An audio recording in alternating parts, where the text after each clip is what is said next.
Is your video not going? Oh, there we are. We are good, and we are rolling. We are live. Good morning, Isaac. Thank you for joining me, my man. I really appreciate it. What's up, brother? Glad to be on, man. I kind of caught on to the wave late, man, but I'm glad I'm able to be a part. You've had some solid guests, so I got to do my thing now.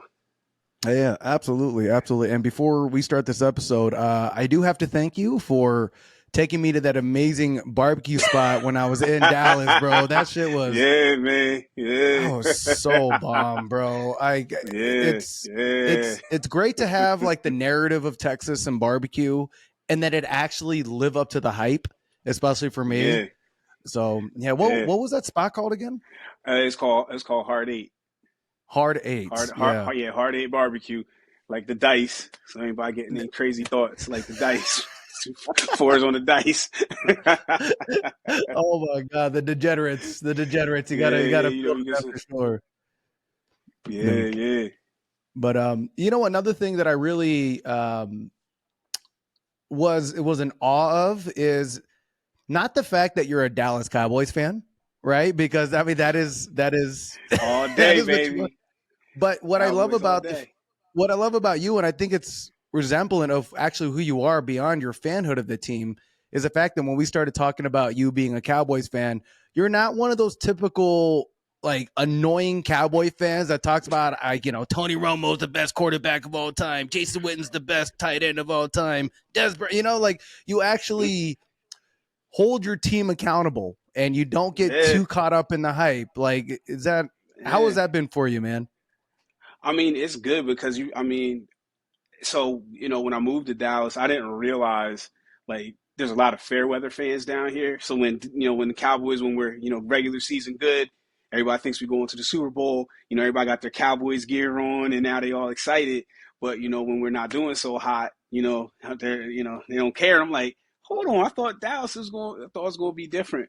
But, you just get to this point where, it's been since 96. I'm 40 years old, man. I was my kid's age the last time we was winning Super Bowls. So it's been tough. So it's like the same thing, coaching an athlete, you start to realize, hey, you ain't getting something. I got to start accountability. So as much as I love the team, spend my money, go to games, do all the different things, I'm still like, hey, man, come on, give us something. Give me a reason so I can be out there talking crazy. Like, I can't talk crazy right now. What I'm going to say? I'm just like, I'm just here. Like, I'm always going to be a diehard fan. I'm always going to represent the team. But, give me a reason to be able to be like, yes, we are the best, or yes, we're this. Bring home a Super Bowl ring. I'm trying to go to downtown Dallas for a parade. Like, badly. Right. Yeah. It's one of my favorite quotes is yesterday's home runs don't win today's games. And it feels like a lot of Cowboys fans hold on to 96, hold on to, I forgot what the other ones in the 90s are, but just keep on holding on to that. And just like you said, the majority of people I know, they didn't even know what a football looked like when they were Cowboys fans, apparently, during that era. And it's, you're right, because I'm a huge Jacksonville Jaguar fan, as you know, and I always get shit. I always get flack, like, oh, well, the Jaguars this. And I mean, look, we don't have any Super Bowl appearances. We don't have any Super Bowls, but we do have more playoff wins since 96 than you guys. And it's just like, hey, look, at what point do you want to look at it, and what lens do you want to look it through? But the fact that you, as a Dallas Cowboys fan, goes against that narrative is honestly, and what I've got to know about you, it says a lot about just who you are as a person. The no bullshit, no excuses, the no excuse crew that you have, right? And I really got to thank you for that, because when we interviewed Dina on the road to the show and you had your whole team support, I naturally Instagram creeped a lot of the team members that you guys have, and it just seems like that no excuse is a real cultural vibe that you have with you, your brand, your team. Can you kind of go into that? Like, where did your team start, and what's like been your vision with that ever since? So that's a loaded but great question. So so it started, one of my little, catchphrases, took a hashtag and turned into a company. So I've been into my fitness journey for, a couple years at this point. I hate calling it my fitness journey, but whatever, we'll just use that term. So I was, and this was in the Snapchat days, and jokingly we kind of started this little hashtag on just me and a group of friends from around the country, mainly Cowboys fans, that worked out, and we called ourselves, oh yeah, we're the No Excuse Crew. We're up early doing our workouts, doing our runs, and that little motivation and all that. Yeah. And then like it started to stick, and I was like, okay, I think that's gonna be my company name, as I started to move to a spot where training became my life and became what I was able to do as a career, when I'm still currently doing as my career. Mhm. Um, so as far as kind of pushing to the bodybuilding side, my brother Uriah, he competed in 2016, and he was like, "Man, you need to compete, bro. You need to compete. You're back in shape." Woo, trying to get me to compete. I was like, "Nah," because at this point in time, I didn't know natural bodybuilding existed. Mhm. Now, this is 2016. This is not that long ago, like from the grand scheme of things. And somebody like me that's pretty plugged into stuff, I did not know natural bodybuilding existed. So that's kind Mhm. of indicative, and I'm sure we're going to get into some things, but that's indicative of the sport. Right. And he's like, and then so once I found out there was natural bodybuilding, because I started to dig a little deeper, because I didn't want to, get on steroids or anything of that nature. I was like, yeah, I'm gonna go ahead and I'm gonna do it, but I want to coach, because I was a trainer. I was like, I want to coach. I want to do the sport, because I have respect for what now what I do, what these athletes did, because I knew the eating, I knew it was more than just the gym. And Right. I was like, Right. that's a lot. But so I said in 2018, I said, okay, all right, you win. I'm gonna try, but I want to be a coach, but I want to do one show so I understand it. Because I don't want to be sitting there trying to coach people, and I've never been through prep. I don't know what it's like to be on stage. Yeah, Yeah. yeah. I did Yeah. what, and I did my first show back in 19. It was an MPC show, and while I did have two natural shows scheduled right after that, that was like when I truly fell in love. Because I fell in love with the process leading up, but then once I touched that stage for the first time, game over. So Mm. so at the end of the day, my big thing was, I always talk, like, one of the catchphrases that I talked about would be, no excuses, only results, right? Your results don't care if you're tired. Your results don't care if you hungry. Your results don't care nothing about that. The results are just the results. That's it. Come and get me. So that's the culture I try to create. Right. So the thing is, I understand it starts with me. So if I'm sitting here loafing around and it's like, oh, coach ain't doing it, I ain't going to do it. My athletes can't ever look and say, oh, coach ain't doing it. They know I'm doing it. They say that's part of why I posted stuff, so they know, oh, hey, I'm right now dealing with being a high calorie human, because I'm in, I'm in growth season. So they see that side of it. They see the work. So they see, from moving from men's physique to classic physique, they see, okay, I have to change all my posing up. So now Mhm. I have to work that much harder to close the gap, because I'm gonna be going against people that have been doing it 5, 6, 7 years. So I have to do everything I can to close that gap. So like my vision for my team is, I want us to be the number one team in natural bodybuilding. Just point blank, Mm. period. It's kind of like being a 90s Dallas Cowboys, I'll say, of natural bodybuilding. And just It's talk so about it for sad I the gotta rest go of to your life, right? Just be the number one yeah, team for one yeah. year. I gotta go back that far. But which, so that's like my vision, right? So how do you do that? And something I always talk about, the resume. It's the resume. I don't care what you feel about what I did. I don't care what you think about it. Let's just talk about the facts. Take the faces off of it. Okay, resume A, Mm. this many wins, this many pros, this many this. Resume B, C, so forth and so on. And so that's the vision, for the team. And I say we are well on the way. I don't know. You can start to vote and say, okay, is this team? But since I've been coaching since 2020, there's not many people that can say they've achieved, even if they've been coaching longer, that can say they've achieved the amount of things that TNEC has achieved in that time frame. And that's a fact. That's a factual statement. That's not me Okay. trying to, pat myself on the back. So, Isaac, you're so great. Nah, just resume stuff. You know, Mm. so that's where my vision lies, is trying to be. I want to be the best. I want myself to be the best. I want the best in each category. You know, Jokingly, somebody said to me, "Man, you trying to form like the Avengers?" You know, people seeing some of the recent additions to what we, what we're doing, and and I recently made a post. I was like, basically talking about, be the one that the great seek counsel with. The amount of people, and I don't always bring it up, but the amount of people that reach out to me that are in, I'll say, positions of power makes me understand I'm on the right path. Right. You know what I mean? So, but back to the main point, man. That's my vision, man. Like, and I always tell people if they want to reach out to me, even before they ever get that consult, or if they're talking to somebody from the team, I'm like, you gotta let these people know you're not gonna like me if you're okay with being average, if you're okay with being okay, if you're okay with being good. Now, I'm not saying that there's something wrong with being average or there's something wrong with being good. You just can't be okay with it.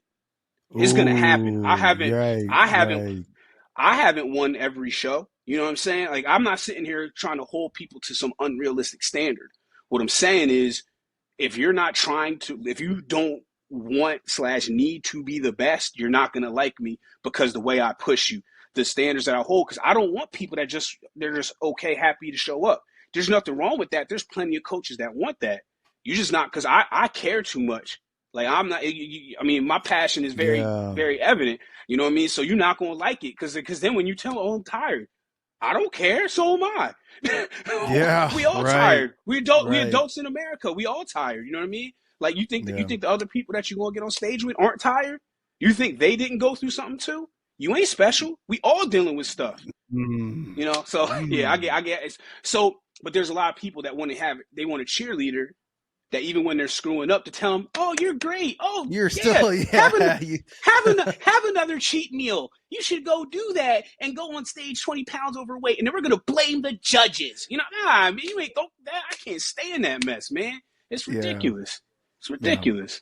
It's I remember my last coach, shout out to Dave Milligan, and he's like, you're gonna come up with me with your problems. If you don't like my solution, then keep your problems. And it's ironic just because it's a lot of people hire a coach and you realize it's not really that so they can get better results, but yet they can blame another excuse of not getting to where they really quote unquote want to be. And it's for me, I coached for a little bit. I didn't coach for bodybuilding prep, but I coached just basically getting people into regular workout habits and better eating habits. And it is just ironic on how people just don't want to actually get to their goals. They tell themselves they do. They say that they want to get these goals. And for me, just kind of what you just said, I own my clients' results as if they're my own. And I sometimes care way Mm-hmm. more than they do. And nothing Mm-hmm. more is encouraging than being like, hey, well, I'm going through this. Why can't I do that? Well, maybe because you're drinking way more than you should be, eating all this excess Yep. stuff. And regardless of what I've tried to guide you on, you are refusing to do it and not taking ownership. And that kind of stuff, man, I'm Boy. just like bashing my head, Yeah. and it definitely got me away from coaching because I don't like taking on people's complacent mindsets because then it starts rubbing off onto me. And as much as Mm-hmm. I'm doing my own work on my own self to be a better version of myself, I realize kind of interacting with those kind of people on a daily is a challenge for me. It's nothing Yeah. wrong with them. It's nothing wrong with this. It's just, it is what it is. Yeah. No, it's tough. Dealing with it, as a coach, right? I don't coach everybody the same. Nothing's cookie cutter that I do. So I Mm, have people from all different walks of life, all different levels of commitment, all different levels of work ethic. And I'm just going to be real. The people with the lower work ethics, the people that prioritize, social gatherings over this work, I have a trouble understanding it. Like, I get it to a degree, but I have trouble understanding it because I'm like, once you enter this arena, like, you're going up, like, especially if you want to raise up the ranks, you're going up against dogs. You're going up against people that are sacrificing almost everything to get to that level. You know what I mean? right, So if well, I need to go get this drink or I need to go do this, you're on that type of time. Those are the same people that they have their friends telling that they look great. And this is look, this sport's very vain. You know what I'm saying? Because you literally getting up on stage half naked, paying somebody to say, "Tell me how good or bad I look."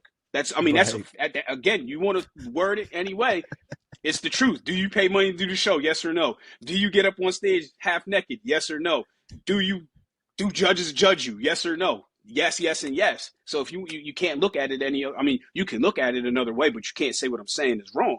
So you Right. have these people that come from that school of thought and that school of they want to just kind of half-ass it, but then they run up against these people that are busting their ass. They've been like, me, it's a half joke when I talk about now it's like 48 weeks out or whatever I am from my next show. You know what I'm Mhm. saying? And I'm working like you think that shit was tomorrow. You know what I'm saying? And I'm not, and by no means am I the only one in that category. But so you got the half-assers and the whole-assers. Then the half-assers are surprised when they get their butt whooped by the whole-assers. And I don't know why. And I don't see where the disconnect is. You're barely doing anything, and this person is working themselves to the bone. Right. So Right. you know, so it's hard to relate to them, and I cannot relate to them. So I just try to find a common ground, or Mhm. I try to find analogies, for where their field of work is, or something like that, to kind of get them to understand. Hey, you got to give me more than what you're giving me right now, because what you're giving isn't enough. Nice. Nice. Let's take it back because you said, I mean, you have been competing for a while. You've been competing a little bit longer than the majority of people in this natty world, which is effectively Mm-hmm. a very new community.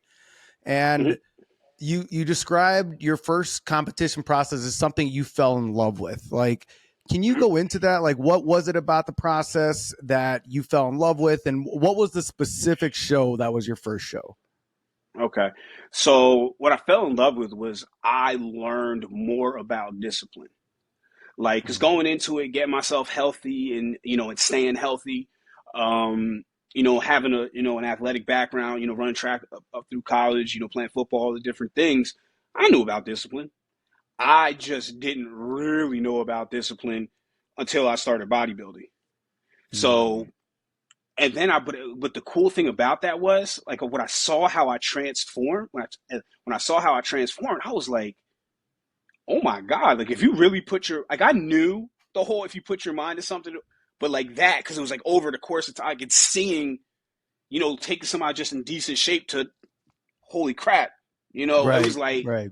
so I fell in love with the discipline that I learned, right? And then I started to fall in love with that process. I started to fall in love with the suffering, because the ultimate, we allowed to curse on this thing, right? Oh, of course. Okay. Yeah, I was just Of making sure. I was just making course. sure, man. Because once I get to going, Fucking but course. but the ultimate mindfuck of bodybuilding, the worse you feel, the better you look. So Mhm. then I started chasing that more suffering feeling, like, oh, I I'm like halfway through the day, and I'm like, yo, why am I not tired? Am I going hard enough? Like, and things like that. So I just fell in love with all the different parts of the process. And at the end of the day, I didn't realize it until after my first season how much bodybuilding changed my life. I just fell in love with it. Like, so I Right. really poured into it, and I continue to pour into it. And I saw how my business was doing very, very well. It was going like this, so great trajectory. But then all of a sudden, bodybuilding came in. It almost went like a Yeah. straight, Yeah. almost went like a straight line. And you know, so there's that. So the first show that I did was the NPC Heart of Texas. Um, I got fourth there. Um, it was a dope experience. My first show, didn't fully know what to expect. I didn't get a tan. I'm black. I was like, oh, I don't need no tan. I'm good. So I had, I had no, yeah, yeah. Sorry, I wasn't And then expecting that. I yeah, wasn't. yeah, and I ain't put no grease on or nothing. So I just didn't really, I didn't look, I probably cost myself a little bit because I wasn't, displaying my physique, the best way I Hmm. could. And then, so there's that show, but then what I really call my true first show, because it was my first natural show, was Hmm. it was the first OCB show they did in Texas. It was oh my God, what's the name of that show now? Because it's been rebranded, but long story, the OCB Dallas show in 2019, and so this is what was crazy about that. So that open lineup that I was in, Hmm. so there were seven of us. Two people are IFBB pros now, and then all the other five are all natural pros now.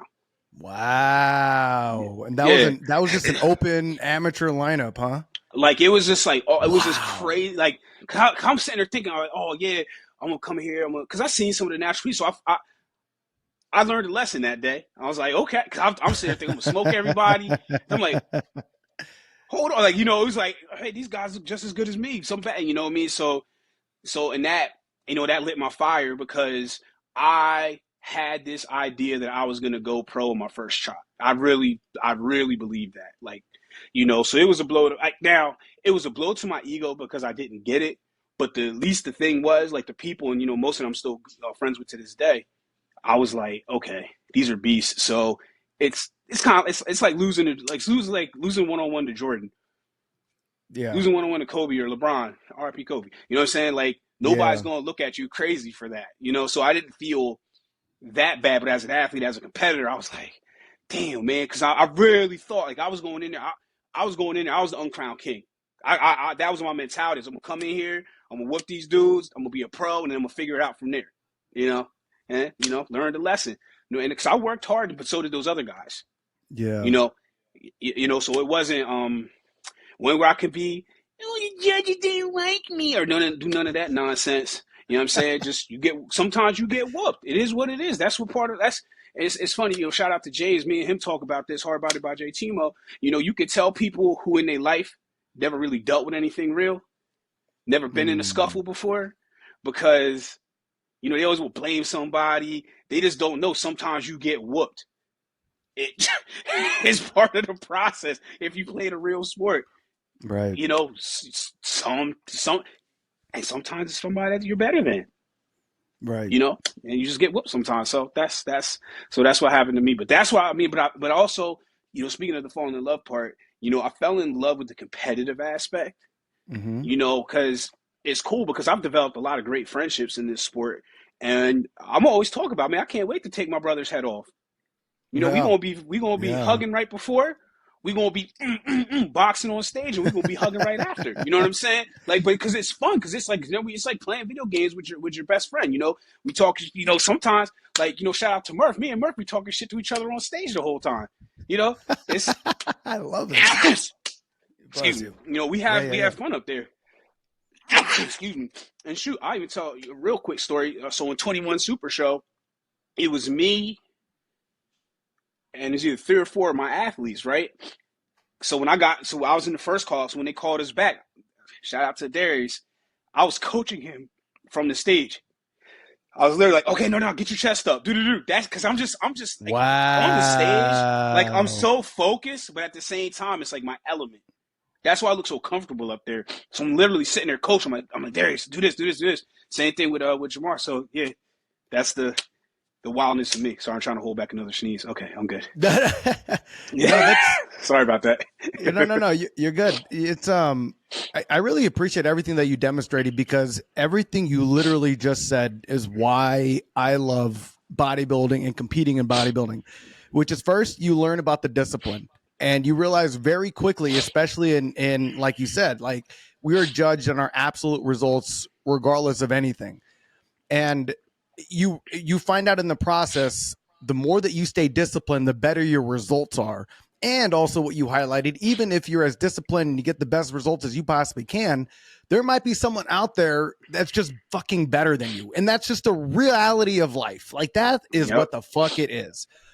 Another thing that I really enjoy is the fact that like it seems like you learn in the process how to be comfortable with being uncomfortable. And a lot of the things Man. that we need to earn in life, the things that we really want that are on the other side of just wanting it and actually achieving it, is to overcome that feeling of being uncomfortable and going through the process of actually earning that accolade that you want.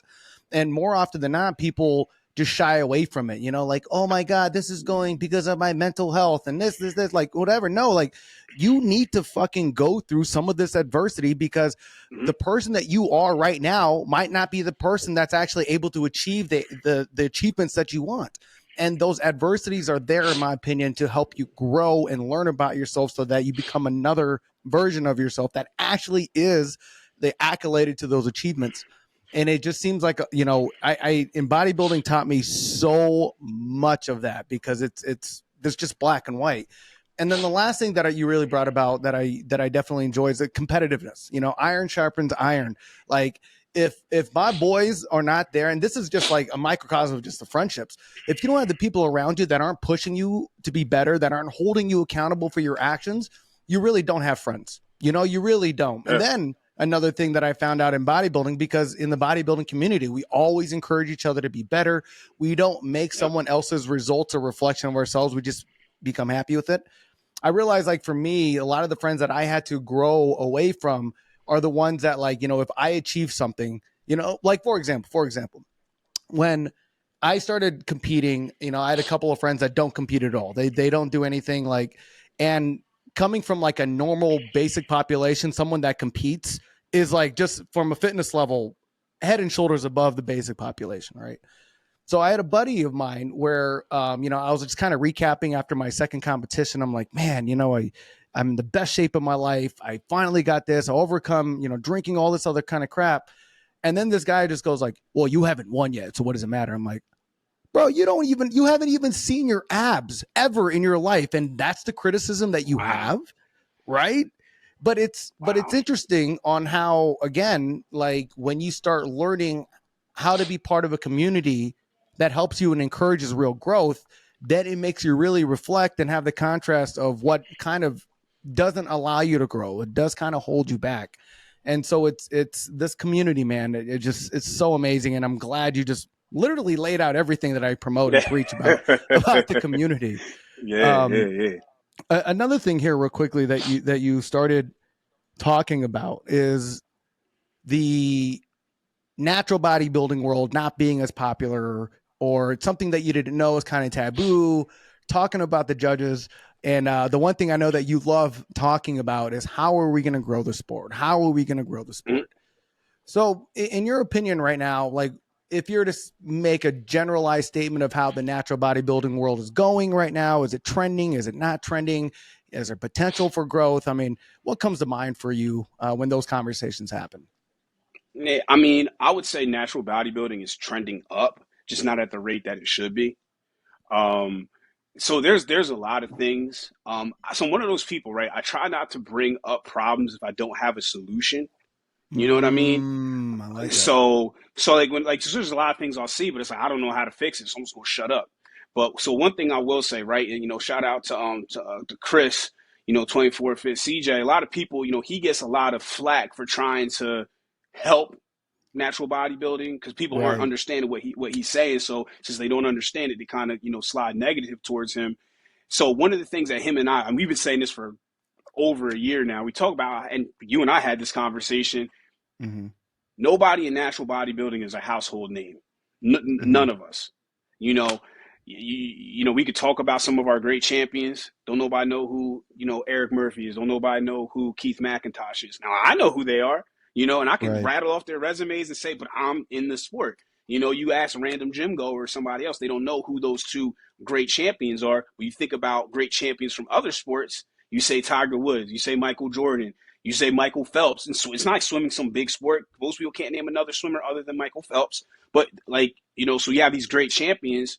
Why are our great champions not up there? Now you go to the other side. Outside of Arnold Schwarzenegger, again, this is along the lines of our conversation. Mm-hmm.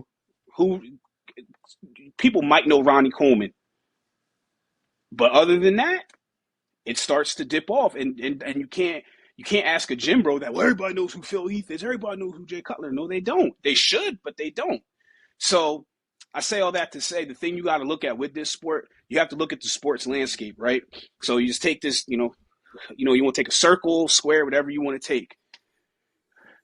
Of that big square, bodybuilding has a little speck on that square when you compare it to basketball, baseball, football, tennis, track, my sport. All these different things that people know who, they know about these sports, even though they might only be popular during world championships or, during the Olympics, people still know about these sports. And you got bodybuilding. Now, inside of that little speck of bodybuilding, an even smaller speck is us over on the natural bodybuilding side.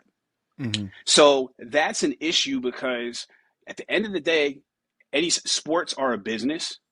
And then it comes down to, why are people going to funnel dollars to the little teeny tiny speck outside of upside and potential? Because Mm-hmm. there's so much growth. So when we talk about changes that, that need to be made, the spotlight needs to be put on the athletes. And it's a two-way street. So if you're on a poster, you got to share that poster, right? That's how it starts. Start telling people, hey, I'm doing this show, such and such, come do this show too. Now you start talking about a battle between two people. Oh, Showtime and Murphy doing that? I want to do it too. Now you got a third. People start trying to jump into the shows, and it builds, because the biggest thing that I see that's missing from the promoters, they don't try to put butts in the seat.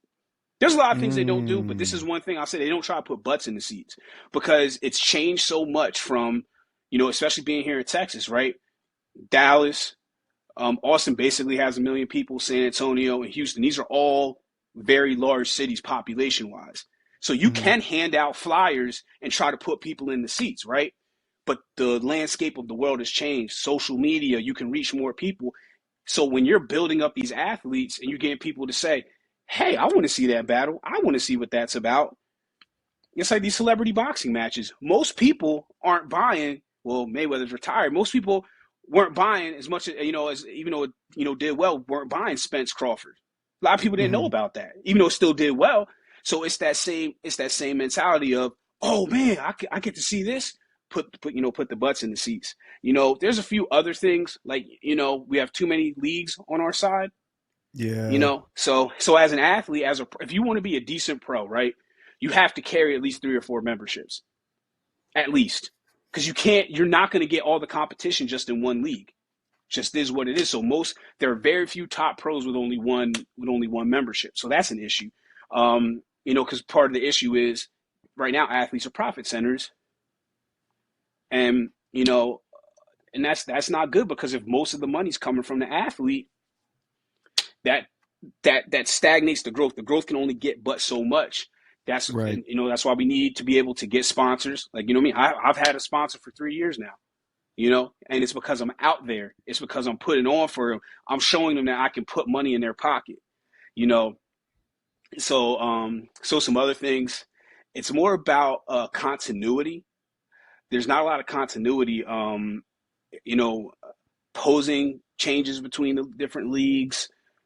Criteria pretty much stays the same, but the transparency and judging changes between the leagues. Some leagues will do we'll do scoring, so they'll take muscularity, symmetry, conditioning. They'll score it that way. Some leagues you just say, okay, I think that person's first, second, third. But the continuity is probably not going to happen, and that is sad, because the only real people that end up getting hurt are the athletes when it comes to that. And there's going to be people that don't like that I'm saying that, but prove me wrong. Tell me where I'm wrong. I'm happy to. I'm not wrong often, but when I am, I'll admit it. I have no problem admitting when I'm wrong, because I want to see the sport get better. Just like how you you brought up with judging. Judging, I just had this whole thing, asking these questions, because judging's a serious issue right now, a serious issue. And I can say this because what would you say is the biggest issue with judging right now? Most of them suck. Well, how so? Like, what is it like? Is it like a favoritism? There is no standard. Like, what is it about it that sucks? So look, I'm gonna definitely say favoritism is in there at some point, because if I tried to say that, there's not. There is. There just is. That just is what it is when you're running a sport like that. But so from an experience standpoint, from an understanding of the criteria standpoint, you have some people that just don't get it. You can see, like, sometimes it's extremely obvious what the placings are. Not always. I love those because it makes it easy, because sometimes you're sitting there scratching your head. You're like, shit, I don't know how am I going to separate these guys or these girls? I mean, they're that close. And there's a lot of judges that won't take that time. Or I joke around, say sometimes it becomes an abs contest, because that person got the best abs, I'm going to put them on top. But then they have no symmetry. Their chest is sunk in. They turn around to the back. There's no definition. So that person's first just because they got nice abs. And I've seen it before. You know what I mean? So there's just a lot of judges that don't have the experience of the sport. And because I've heard people complain, well, it shouldn't be active athletes. I'm like, I want active athletes down there, because I want people that share the same sorrow that I share. So when they're sitting there judging me, they're gonna be like, man, I gotta make sure I do this right. I got to make sure I get this extra switch because I got to make sure that I can stand on what I'm saying. Because everybody that's came and got feedback from me, even if it wasn't me necessarily praising them and telling them what they need to work on, everybody's always respected it because one of the way I deliver it, and two, I'm talking about real things, not just like, oh, well, give them a vague thing, bring your conditioning up. What does that mean? You know, What does that mean, you right? know, be, but then, in speaking of what does that mean, there's a lot of people that don't understand the criteria. What does muscularity really mean? What does symmetry really mean? What does conditioning really mean? What are you looking for in the posing? And it's tough because so you take somebody like myself, right? So you take a whole day to judge. Sometimes you get paid $50, sometimes it's $100. Head judges get paid a little bit more. So I'm taking a whole day, right? And in my personal life, I will make a lot more than that typically for a Right. day's worth of work. So I personally, now I can only speak for Isaac, I don't do it for the money. I do it because I love the sport. Right. So it's nice. You know what I'm saying? Like it's nice Yeah. that I get paid to be there. Okay, cool, whatever. But it's just the standard for judging needs to be raised. Yeah. Because like so one of the questions I asked, I'm like, you as a pro, do you really feel comfortable somebody their first time on the table and they're judging you and you got money on the line? And you're like, nah, yeah, not at all. Not at all. You know what I mean? So Yeah. there's different things. So that's why I've been asking the questions because I want to see so I know what I see. I know what I think and feel. I'm trying to get a sense of what everybody is seeing, what everybody is thinking and feeling, so that way we could take these things that judges pay, because I brought that up there. If everybody thinks judges should be paid more, I can push that to the front because I can say, hey, look, here's the data. I have X amount of people that think judges should make this. So you can see that there's an issue. That's part of why there's a shortage of quality judges. Yeah. I, So, I think there's a couple of things I wanted to definitely bring up on here. First of all, the fact that like people want more money. All right. So like the basic rhetoric of natural bodybuilding not being too much money, there's only so much to go around. It's interesting on how everybody knows that, but then gets really disappointed when they're exhausted in the same manner. Like natural bodybuilding, there isn't any money in it. Then you continue to oh be yes, there into the is. same cycle. Well, right now, but hold up, just real quickly, and then they're like, they'll be like, oh, there isn't any. I'm not going to get paid for do this. I'm not going to do this. And it's like, if you are entering an industry where you know that the funds aren't as paramount as anything else, you should go into that fully knowing that that is the expectation. And then, like you said, you should be doing it for the love of the sport, because it's when you organically invest into it that it's going to grow organically as well. This is a brand new industry. Like, you have to be cognizant of the fact that it is a newer booming industry, and the only way it's going to continue to boom is to invest into it. Like, don't go into the sport and be like, when you know that there isn't too much money in it, do the bare minimum and then complain that there isn't anything to gain out of it. Like, that's the most scarce mindset, and that's what I see more than anybody else. Another thing that you really brought about, I remember I had Desario on here, and he spoke about, like, you know, he finds it challenging sometimes, I'm paraphrasing here, that he finds it challenging sometimes when he's on a stage and he has like a female judge trying to judge his characteristics. And I remember he said at the Florida Pro, a female judge said he wasn't smiling enough. And he's like, what the fuck? Why is that a criteria? You know? and it's interesting because I just literally created a scenario in that you just spoke about. Like, if I were to get up on stage the next time I do it and I had 10 amateur judges, but they're all physique competitors, I would take their judgment more seriously than 10 professional ones that are all of different organizations or different, like classic physique, bikini, figure, bodybuilding. I would take those 10 amateur physique critique and feedbacks way more seriously than people that aren't in my field, that don't compete against me. And it's interesting because I feel like I think that would make the sport better. That would kind of take the bias out of a lot of different things. That would get rid of the smiling critiques and things like that. And just like what you said, it's like, it doesn't have to be just about abs, because as a physique competitor, I know as a physique competitor, there's so much more than just abs and symmetry and size and your aesthetic. And it's like, it's only by competing into that, by putting yourself through that process that you actually end up really learning what to look for. And, in the same process where, like, let's say I continue in the sport and then I become a judge, I wouldn't feel right telling a bikini competitor, that you should be doing this or you should do that, or you should, like, I can't relate, so how can I judge? And that's just how I feel personally. Like, so for, I don't know, like, so what are the things so we're talking about some of the issues, right? We are talking about a lot of the challenges that's kind of, I don't want to say holding us back, but definitely are some speed bumps for us to be a better community and a more booming one. What are some of the solutions that you think that we should all start working towards, or that we should be building now? Like, what are certain things that you would envision natural bodybuilding to be at the paramount? Athletes understanding how to become marketable, because we want more payouts, because at the end of the day, it comes down to money, right? And we want more. So the two real sources of income into natural bodybuilding would be spectators and sponsors, and you got to give them a reason. And I said polarizing sells. I'm not trying to be liked. I want to be polarizing, because it's rare you find somebody with an opinion on me that's not strong. They either absolutely love me or they absolutely hate me. I'm still getting paid either way. That's the point of it. You see what I'm saying? Because some people want to be liked. Liking doesn't always get you paid. And then for me, I'm trying to get all of us paid. I'm not trying to be a wave. I'm the tide. I'm trying to push everybody along. A wave just lasts for a second. A tide comes consistently. And so that's my thing is, so like across the board, all of us becoming more marketable. Because we could become more marketable, sponsors are going to put more dollars in, a supplement company. Man, every time after we put money into their show, we see a boom on our website. We need to put more money there. You know what I mean?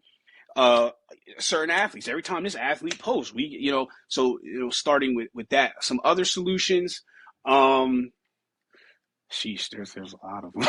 I would, the one thing that we talked about is I feel like there needs to be a solidified champion in each class for the entire community. Like there needs to be a bodybuilding, there needs to be a classic physique, there needs to be a physique. Like none of this OCB Yorton guy, this PNBA this guy, this NGA that guy. It should just be one like definitive champion in each one. Yeah, so I would say this, right? If we were more like our fraternal twins over on the NPC side, if we had just one league, things would be so much different, because then there would be one standard.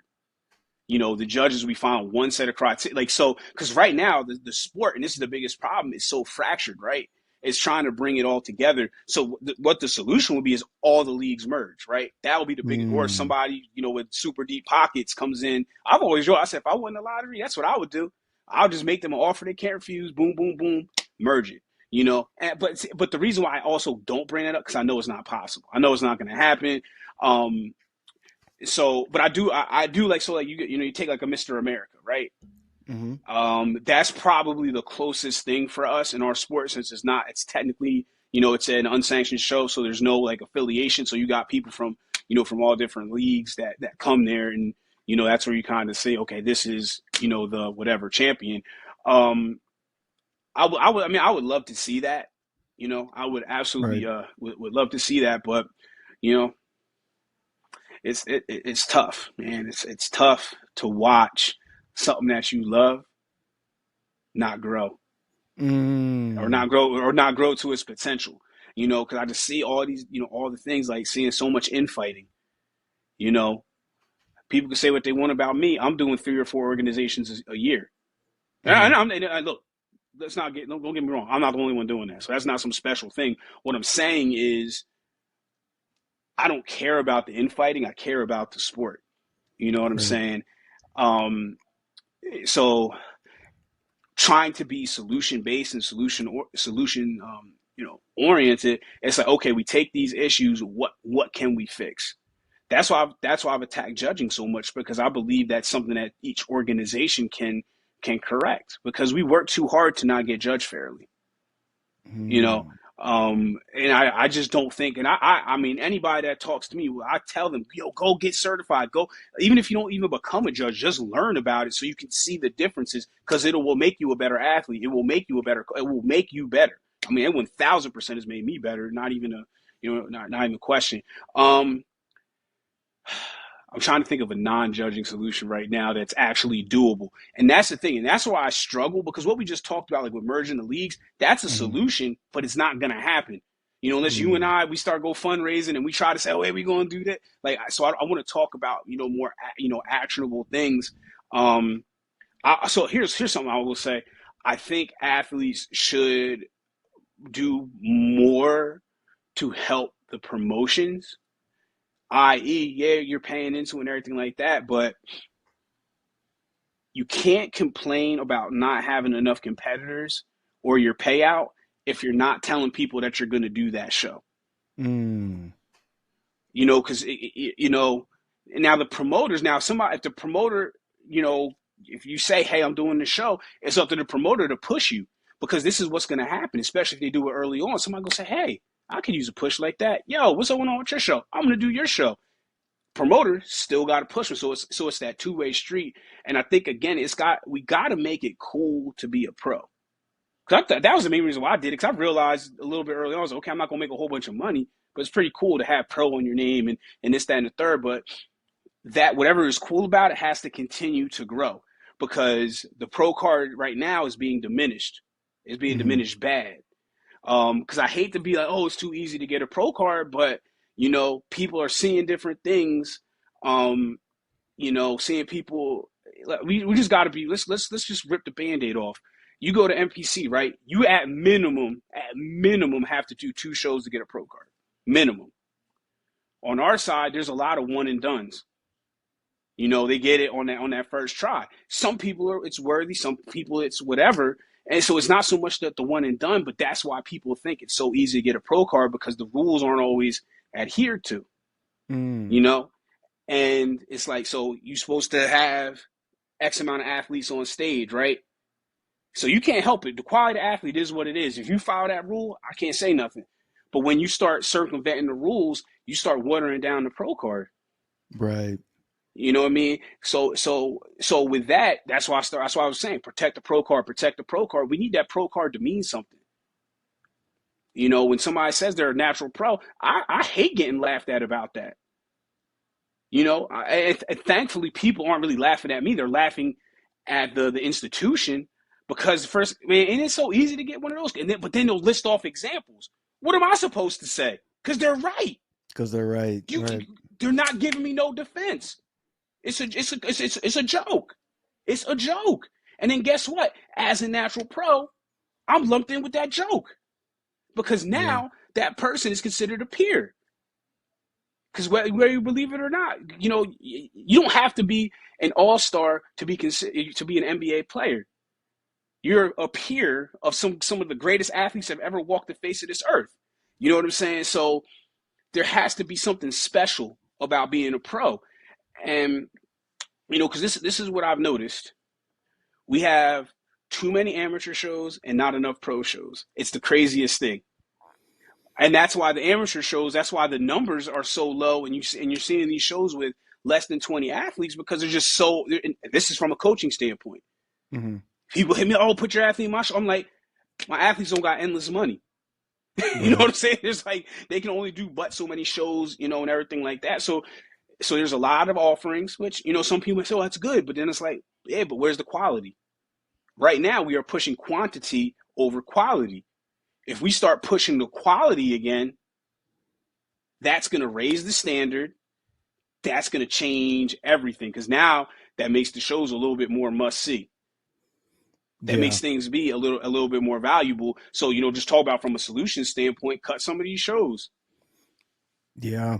I would definitely cut a lot of these local shows for sure. Like there's no reason why like OCB should be having like 4 different shows in Arizona, like back to back months. Like, and it kind of takes away from the first OCB show. I'm just using this as an example, like it takes away from that show, that respective local show, because you have so many other more local shows within the vicinity of it, all spread out the year. So the value of that show goes down exponentially, and therefore like you said, you have a very spread thin group of athletes. Whereas if you were to just like have it seldomly here and there, the involvement in those respective shows would be that much more. The energy would be that much more. The experience, the drawback, the marketing, the promotion, like you're right. I think if we get rid of all of these, like instead of OCB Tucson and OCB Phoenix 5 times a year, just make one OCB Arizona amateur event. You know that it's at this time of the year, and then everybody in that respective state will go to it. But it just seems like you just said, there's too many shows. Everybody wants their 3 cents, where if they just like sacrifice their 3 cents for 1 year, you can turn it into $1. You just wait. You know what I mean? And again, it just, in my experience so far, it just feels like there's the scarce money mindset that goes on, and everybody approaches it with the scarce money mindset. And instead of like worrying about your 3 cent profit, like, dude, just invest a little bit back into it and you can get so much more on the other end. And man, I don't know. Like, I know you said that it's kind of impossible, but I really do believe that there is an opportunity for the entire natural bodybuilding world to come together. But that would require not exactly the organizations, but the athletes to realize the power that they have in the sport. You know, it's kind of like, we talked about this a little bit before, which is kind of like the NBA. As soon as the NBA players realize that the entire league brand is about the players, now you're getting these 9-figure contracts. You're getting these ludicrous ass things. And then I know for everybody else, we're like, wow, like that doesn't make any sense. But no, that's how much money is in the sport, and that's how much value is predicated towards the athletes. I think there is enough money in natural bodybuilding, but right now it's just but because the athletes have been fed, hey, you have a $1,500 check and that's the most you can get out of the show. We kind of cap ourselves on what we can believe is possible because we've just kind of been feeding ourselves the old rhetoric. And I really do believe if like the athletes all get it all, but you know, I got to also say too, it seems like, you know, that, and Robin mentioned this to me a while ago, and now I'm seeing it. It seems like certain athletes use the veil of their organizations as a shield to not compete against outside of the organizations too. Like, oh, you know, it looks like you have a reaction. What are your thoughts on that, out of curiosity? Well, not because so when it comes to that, right? Certain people are protected.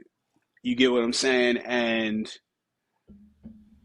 oh boy, I gotta be careful what I say here, just because. No, the reason why I really don't give a shit, but other people like to call situations and try to put me in legal situations. You know what I mean? Because of things that I know that I'm not. Really? That I'm not. Oh yeah. If I told, I see again, I'm not gonna put it out there because I'm gonna get another letter in the mail. You know what I'm saying? Like it's indicative of the sport. I'll say that. Okay. And so there have been athletes that have been told, "Hey, don't go do this show." Right? This is a fact. You don't got like anybody want to know. You can go see it. This is not something Isaac's made up. The PNBA Hall of Shame will tell you a lot of stories. There's an athlete 3 or 4 years ago told, "Don't go do a show. Don't go do a show." Right? When did the show? Popped dirty as all hell. You know what I'm saying? Oh wow. So there's that. Yeah. So there's that side of the protection. The other side, you know, you build up your champion in your promotion. You kind of want them to go somewhere else and get beat, because then you can't. And I say this, and I'm not saying this because athletes haven't earned their ability as great athletes. But if your athlete's so great, why don't you just let him or her go compete other places? If they lose, great. They get better and they come back and win it. Because again, I will bring up Mirth and Showtime. They both have won league championships in multiple organizations. So it's doable. You know what I mean? So and you know, it's not me playing favorites. Again, facts over feelings. It doesn't matter. I'm friends with the two guys. It is the truth. Freaking Desario won Yorton. He's won other championships. All 3 of them are great. All 3 of them are great. You know what I mean? So why would the league try to tell somebody, "Oh, don't do"? You know what I mean? And it's because a lot of transparency issues. People don't want to tell the truth about stuff. You know what I'm saying? So that's what it, that's what it comes down. That's why I kind of chuckled about it, because the lack of transparency, and they wonder why people are mistrusting. When it comes down to Mm, judges, we see something funny go down, but you don't want to put the judge's score. I will put my scores out there. I don't care. I actually got in trouble for it one time. I don't care, because it's to me. Why am I going to hide it? What other sport that's judging? You watch figure skating, for example, right? Everybody is going to say, "Oh, I watch figure skating." We've all watched it, or gymnastics. What do? They put the scores at the bottom. Everybody see what judge picked what. So then when you see some wonky ass score, you go, uh-oh.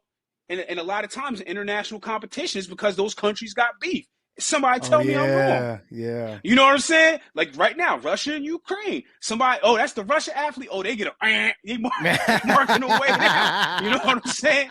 And so, but people don't want that to be exposed in our sport, because there's only one organization I know of. If I'm wrong, please tell me. NFF's the only one that I know that you could publicly see the scores in perpetuity. Because I've gone back, because when I won my pro card, I skunked everybody. I won every category. I'm very proud of that. So I go back and look at that every once in a while. But what I'm saying is, like, the lack of transparency breeds mistrust. That's why the athletes don't always trust the organizations.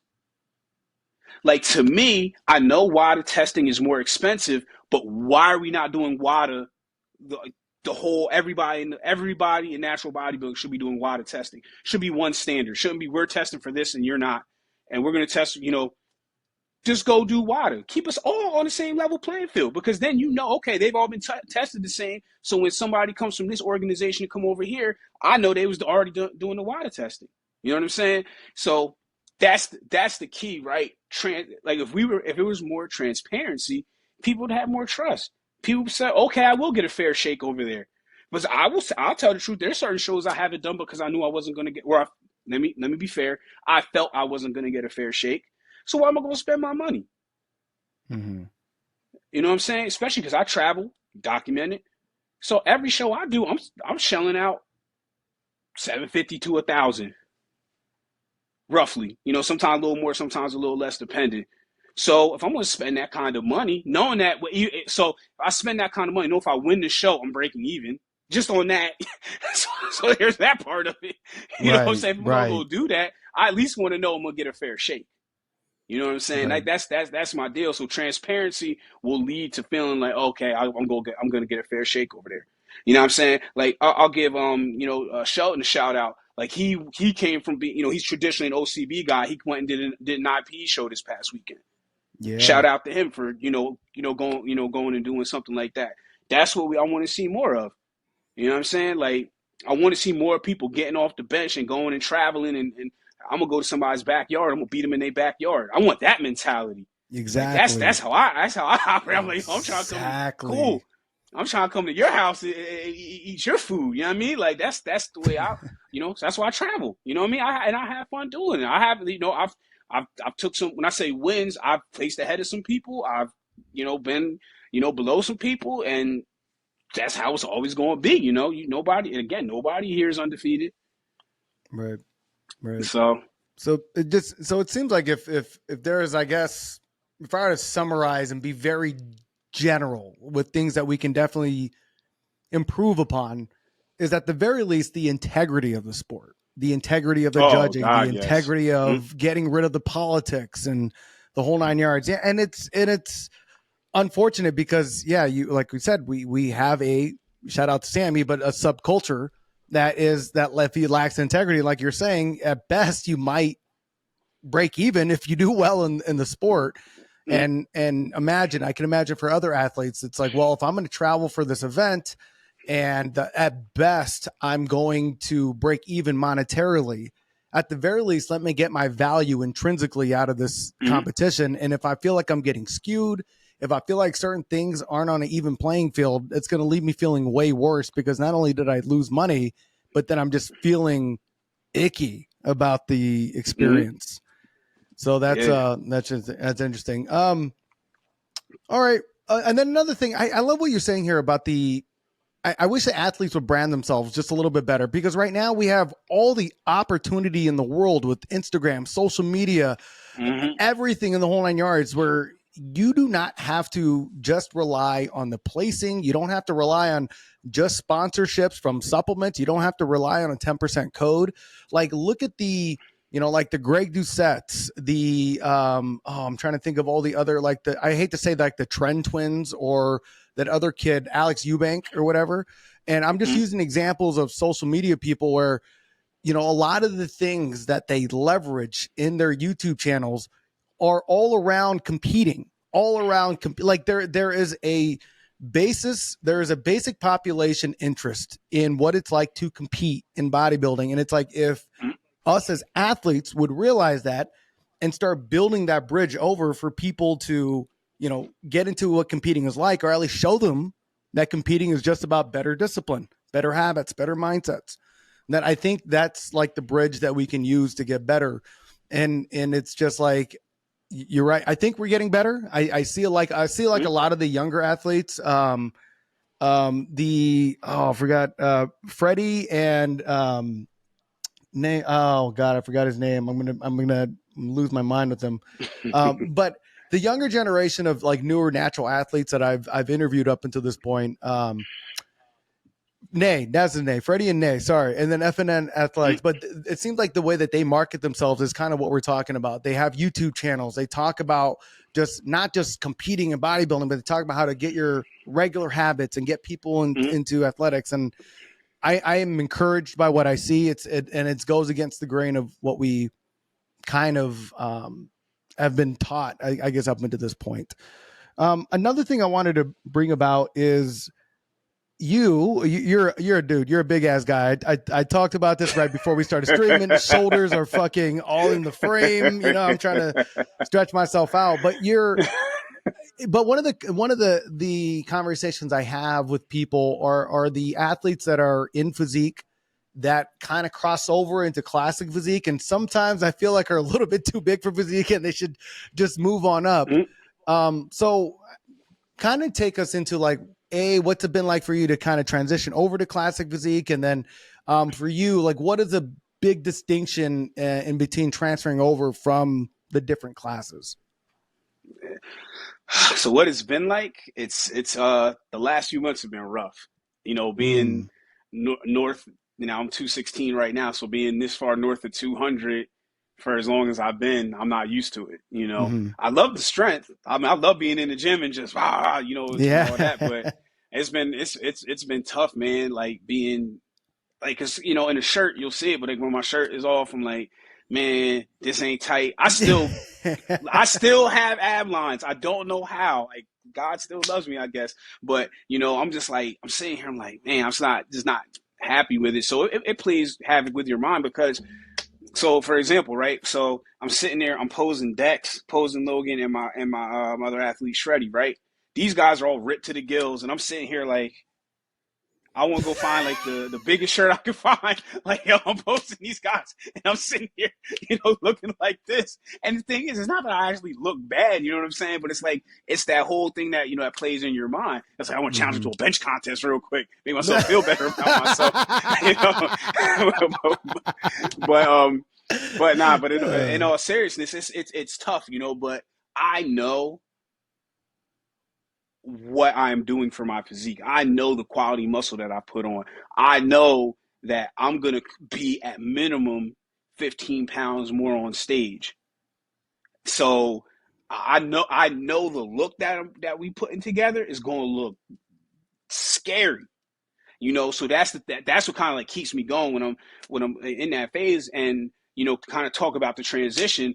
So when I first came into the sport, right, both of my first two natural shows, even though I won my novice and my open class in the second show, and then I lost the overall. Shout out to my boy Chris, he just opened his gym. But part of the feedback was, oh, you should go to bodybuilding. You should go to bodybuilding because you need. I was like, oh, absolutely not. So I was like, I kind of shrunk myself, right? So in 2020, I had a really good physique. 21, I was way too skinny because guys that aren't really that much bigger than me looked bigger than me on stage because of what I did to my physique. I was so like, I need to be lean, I need to be this, right? This past season, 22, I was more my natural self. I came on stage, I was about 7 to 8 pounds over my normal. It was a great look, but I kept getting second, and they were kept telling me, man, Isaac, you're too big. Isaac, you look like you need to be in classic. And then, of course, my dumb ass is sitting there at Worlds and at the other show. I'm sitting there doing classic physique poses just because, men's physique, not that the posing is boring, but we're limited. So I was like, oh, so I'm sitting there hitting all this other stuff, and they're like, you're doing classic poses. So I'm like, all right. Then obviously, the boss lady, she told me, hey, you need to do classics, she said, go. So I was like, all right. And I was getting it also from people that I trust. Like, Isaac, you should do classic. So now here's the thing, and I've had conversations with other athletes about this. This is where one of the toughest things from a league/judging standpoint that needs to happen. Athletes, I don't care if it's men's physique to class physique to bodybuilding, bikini to figure, figure to wellness, whatever it is. If the athlete does not fit that class and that criteria, no matter how good they look, we need to penalize them. I've literally dealt with it. I've had it happen to me. I've had it happen to my athletes. So it's something that I can speak to of as much as it hurts. I'm like, hey, if it's going to fix things, because one of the biggest issues on the natural side, there's a lot of guys that can, and this is both, males and females, that can slide through the different categories and do well. On the other side, when you look at a men's physique guy, you look at a classic physique guy, you look at a 212, you look at a bodybuilder, they are very distinct physiques. You look at bikini, you look at wellness, you look at figure, you look at women's physique / women's bodybuilding, very distinct figures. On our side, it's not quite as distinct. Even if you take the champions from each one, it's still not a clear like, oh, okay, I can see the difference. Like if, anybody that's watching this and they haven't seen, go look at the bikini Olympia and the figure Olympia. Trust me, they don't look nothing alike. You know what I'm saying? But now you go to our side, you take a bikini champion and a figure champion. The difference isn't all that much. Change the poses, you like, oh, so that's why. So that's what's tough, because there's some great physiques that should be penalized for being in the wrong category. So with my transition, it's been rough, but I'm happy. I will say this: the posing has been fun, but it's challenging. That's why I keep posting the videos so people see the progression, because even when I started, I knew how to do classic physique poses, right? But I'm not here to be okay. I'm not here to be middle of the pack. I'm trying to go right back to where I was, knocking on the door, because I wasn't. And I see, because some people, Isaac, you were elite. No, I wasn't. I wasn't quite there yet. I was close. I was like right there. I wasn't getting blown off stage by anybody. You get second for a reason. Not that I'm proud of that. I mean, I'm a first place or bust kind of person. But I'm not trying to take, being like, so if this is the top level, I'm like right here. I'm not trying to go to classic and start down here. I'm trying to be right back in the same spot. But the thing is, my work ethic matches that. So that's no disrespect to any of the top classic physique athletes to say, oh, it's easy. No. That's why I'm working my ass off, because I want to be there. You know what I mean? Doing the posing, doing all the different things. So it's like, if anybody needs to move classes, you do it, show respect. Like, because how would you feel, you're on stage and you got somebody that says, oh, I just started doing this yesterday, and felt like you feel slight. You're like, what you mean you just started? You shouldn't be out, because the promoter's going to take the money. So, but you're going to feel, you're going to feel a certain sort of way about that. So, but yeah, I think more people, because there's a lot of tweeners, and I just feel it'll be better for the sport, because now we'll be able to bolster the categories and people will actually start working to be their best. Right. Not working to fit in, because like if when there's too many, we're bodybuilders, aka body sculptors. So say for example, if you are an overly muscular woman and you have no, and overly muscular, I'm not saying that, I'm saying that as a compliment. and you have no desire to do women's physique or figure, you say no, it's bikini or bust for me. Are you willing to do the reverse work? Are you willing to Ooh. take a year or two to soften up? That's people. It's both sides of the pendulum, and people don't think about that side of it. You know what I mean? They just and it's just coaching bikini athletes. It's tough because like the criteria is looked at wildly different from each organization. So I just told them, I was like, look, I'm just trying to make you look the best we possibly can make you look.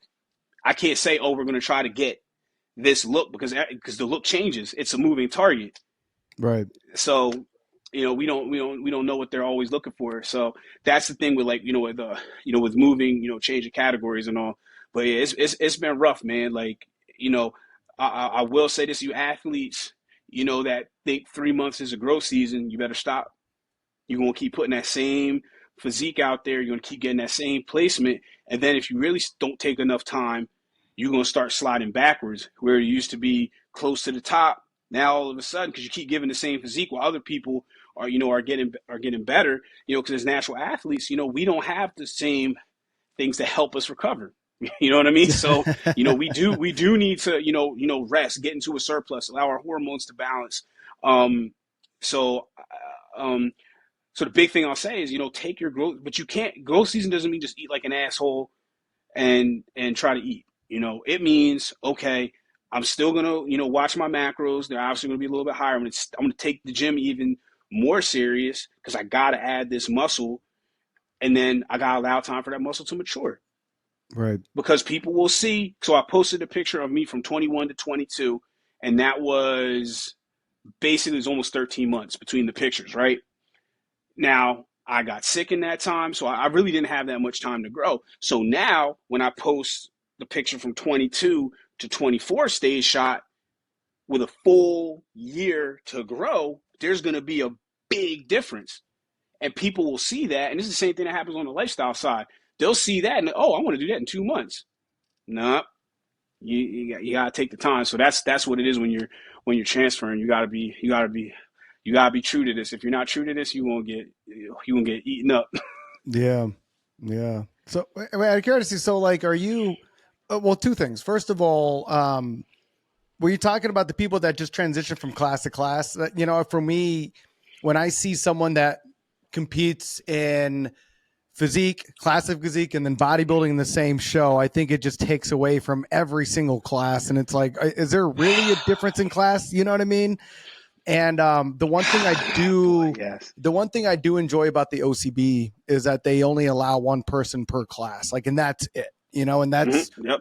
it maintains and it preserves the integrity of each one of those classes, and it then like you said, it just kind of it respects each criteria, and it definitely makes each criteria its own criteria. And it's just interesting when you see the same guy that's like does physique, then he's in trunks, and then he's like in what Chris likes to Mm-hmm. call bikini bottoms, when they're in like Right. that, and then it's like, Hey, is what's the point of having these different classes if you say one athlete fits all of them? And like, it doesn't make any sense. And I so, couldn't agree more. Could right. not agree more. So out of curiosity, from like a training perspective, obviously macros, you're eating a little bit more. But when it comes to training for physique and then training for classic physique, what is some of the biggest differences, training muscle wise or aesthetic wise, that you've been doing that's different?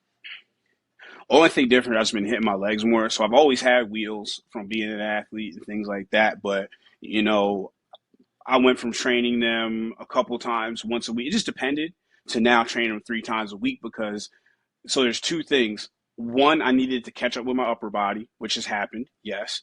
But then the other thing is what a lot of people don't realize when you go into prep, your body's going to attack new tissue first. So I'm trying to put as much new tissue on my legs to almost overgrow them because I know once I go into prep, my body, the first place is going to try to take tissue for energy is going to be from my legs. Mm. So, so just from a training standpoint, it's just been more volume on the legs. That's because everything else, I mean, it's my natural build, so I haven't had to do anything, different. I attack growth season the same way I normally would. Still the priority is compound movements and progressive overload. and then, understanding what my weak points are. So I've been, working a little bit more on my shoulders, um, been, been blasting my core a lot. So, you know, excuse me. So, and that's probably the other thing, but it's not necessarily a difference. But it's been, where I've been focusing even more on my weaknesses. And the Mhm. reason why I say that is because I have this time. That's the good thing about taking, more time off. So I would have done that even if I were getting ready for, if I was going to stay in men's physique. Actually, I'll give you a little exclusive I haven't really said. So next year, I'm going to go back to MPC for men's physique. Okay. Okay. So from the natural side, I want to be classics. I want to try to go after my IBB Pro card. And one of the biggest thing that I saw the difference was they were outsizing me. So now I'll have that size, to go against these dudes. So I want to. So with that being said, I'm still going to be doing men's physique, but I'm training. My thing is, I don't plan. I want to get my card and bounce. Probably shouldn't say that because they hear that they're going. But I want to stay because my thing is, there's a lot of people that want. My thing is, there's a lot of people that want to go over to that side to prove something. I want to stay here to make this the proving ground. That's my Amen goal. to I want to build this up. that. I want to build it up. So, Yes. yeah, that's where I am. Man, yeah, I wish people would do that because I know that there's a couple of athletes that, why aren't we doing anything with natural bodybuilding? Why aren't we doing this? Well, I'm gonna go and do this NPC show, man. And it's like they if you keep on investing into our industry now, we grow. But if you keep on saying that your third place finish in an NPC is just like your first place finish in a natural show, you're the reason why this product isn't as perceived better. Mm-hmm. And it's ironic. And I'm going to call whoever, these people out, because it's a microcosm of how they really approach things. Cause it's like they will be more than willing to accept the third place finish in a perceivably more competitive division because they're not held as accountable to the standard that as a champion as they were if they're to, win first place in a natural, because they think that, oh, that's already accomplished, therefore it's whatever. And I've noticed that in certain pro shows where the lineup is stacked. Let's say there's a Zario, there's an Arias, there is a Murphy or a Keith. Like, oh, well, like that's nothing, but I'm going to do this NPC show instead where nobody really doesn't expect anything, because the perceived notion of competing in a enhanced show is that much better than a natural show, but that's not true at all, because the natural athletes is just so much more competitive and there's a higher standard in it. And so I wish like people would, yeah, kind of, just kind of what you said, just invest more into our community. Yep. Real quick, and pivoting off of bodybuilding, man. So you have another child on the way, right? Congrats on that. After all this, and then, thank you. Yeah, thank man. You, thank and that's how much longer? Because we're about to wrap this up, and I definitely want to end this on a lighter note. About so I like no. So wait. So what's this? Is the end? So we got like a little over 2 months. 2 that's months. If he stays until. That's if he stays in there the whole time. Yeah, I'm just saying though. That's congrats, and then you have 4 kids, right? You have nice. Yep. Nice. And then are they into bodybuilding at all? They're getting into it? Or? My oldest has said it a few times, and they've all hit poses with me before. All 4 of them have hit poses with me before. Okay. My daughter, she was actually born right after my first show.